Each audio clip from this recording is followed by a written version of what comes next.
Welcome to our special pop-up edition webinar. Our pop-up series is designed to give you short updates on what you need to know. I'm Lynn Edmonds, Director of Outreach and Engagement for Public Schools First NC. The new North Carolina state budget. What's the bottom line for public schools? In this webinar, we'll review the budget timeline and what's next. Funding in the budget, what's included and what's missing, policy that was written into the budget, new laws and regulations for school districts, constitutional amendments and how they will impact school funding, and we'll close with action steps and ways you can advocate for public education in North Carolina. First, the timeline. The state budget, Senate Bill 257, titled the 2026 Appropriations Act, was released late afternoon on June 30th. It passed through the House and Senate by July 2nd and was signed into law by Governor Stein on July 7th. This breakneck speed allowed no time for meaningful debate among lawmakers and no time for public input. The House and Senate adjourned on July 2nd at the start of the July 4th weekend and are scheduled to reconvene on July 27th. When will the short session end? No one really knows, but what we do know is that the midterm elections are coming in November and most members of the General Assembly have to run campaigns. So our best guess is they will try and end session toward the end of the summer ahead of the fall campaign season. What are we watching when they reconvene next week? They could try to override more of Governor Stein's vetoes from 2025. They could pass more constitutional amendments, and they could also pass more legislation impacting public schools. We'll be monitoring all of this and keeping you informed. In 2027, we'll have a new long session, which is a new 2-year state budget cycle. So what funding was included in the new state budget? Beginning teachers' base pay increased by 17%, from $41,000 per year to $48,000. Veteran teachers' base pay for those with 25 or more years of experience increased slightly to $59,000 per year. Bonuses were a big part of the budget, with teachers who have 15 plus years of experience getting a one-time $1,000 bonus, and teachers with less than 15 years of experience getting a one-time $500 bonus.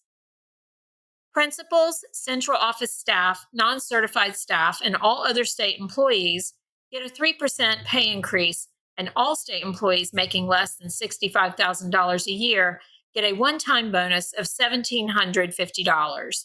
Employees making more than $65,000 a year get a one-time $1,000 bonus. Private school vouchers fared well in the state budget because the Opportunity Scholarship Program is forward funded. So it got its annual $50 million increase, bringing the total appropriation for this coming school year alone to an eye-popping $705 million. Here's some of what is not included in the budget. The restoration of master's pay, a fix for the teacher pay plateau. Teachers get no raise on the state pay scale between years 15 to 24. There's no money for school construction. Districts across the state are in dire need of funding for building repairs, HVAC needs, and crumbling infrastructure. And many rural districts don't have the tax base to support school bond initiatives. There's no restoration of the corporate tax rate. In the 2021 state budget, lawmakers set the state's corporate tax rate to zero out by 2030. This means corporations that do business in North Carolina will contribute nothing by way of taxes to our public infrastructure, including our public schools. Next, we're going to look at some of the policy written into the state budget. First, we'll start with AI. The North Carolina Department of Public Instruction is mandated to develop a model AI policy that all school districts, charter schools, and lab schools must adopt. Educators will be required to complete AI training developed and provided by North Carolina State University's Friday Center. This training will have to be completed by June 30th, 2028. School districts are now prohibited from offering an alternative school meal to students with lunch debt. These alternative meals usually consist of just fruits and vegetables and are less expensive than the regular school meal. This is great news for student health and well-being. The only problem is there is no funding in the budget to help districts cover the extra costs of complying with this mandate. There's new legislation to make it easier to ban books and materials in schools. Districts will have to form community media advisory committees that will review challenges of books, including library books and materials. These challenges can be made by anyone in a school district, whether or not they have a student enrolled. The committees will have just 2 weeks to respond to each challenge, and school boards will have the final say on whether or not to keep the book or material. With anyone able to bring these challenges, we're concerned about the time and resources this will require, plus the obvious censorship concerns.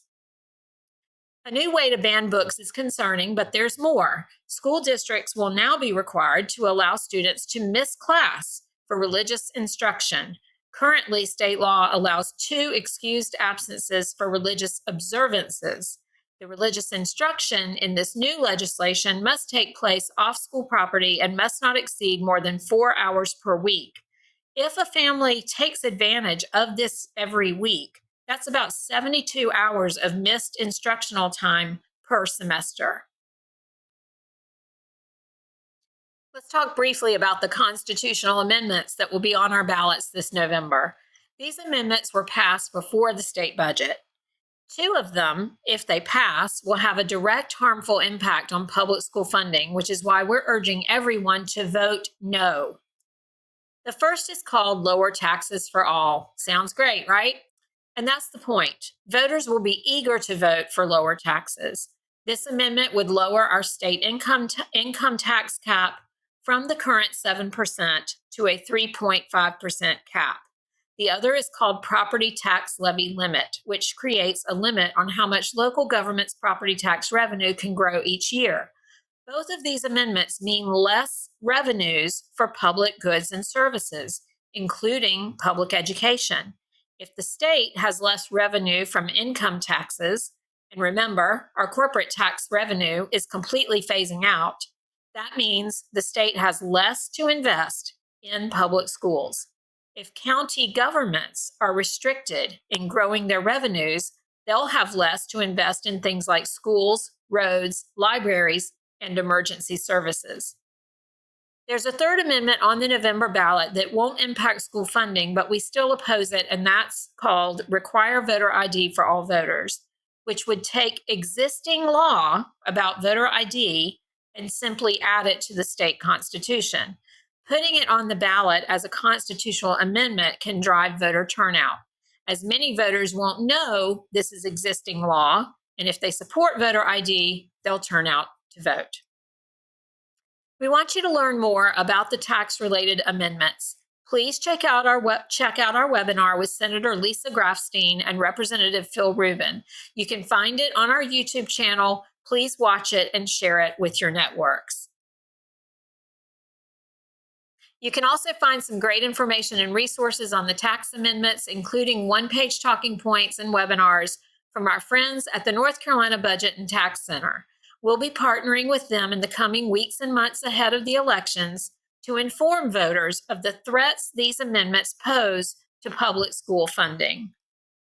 And finally, here's how you can help. Sign up for our newsletters for the most up-to-date information on what's happening at the legislature. Share our content, alert your friends to these issues, reach out to your professional colleagues, your neighbors and friends, civic groups, and online forums.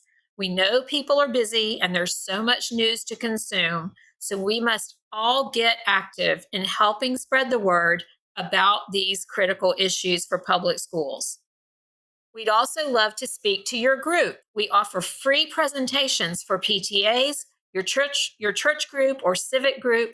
Host us to do a deep dive on the state budget or to learn about the harms of private school vouchers. This can be virtual or in person, depending on location. Contact us for details and to book us for your next meeting or event. Lastly, here's where you can find us. We've got great content across all of these media platforms. It's easy to share on Facebook, Instagram, TikTok, all these other platforms that you see. It's so critical that you like and share our content or email it, copy and paste. However you can share it is helpful. Sign up for our weekly newsletter and be sure to like and share this video and thank you for watching.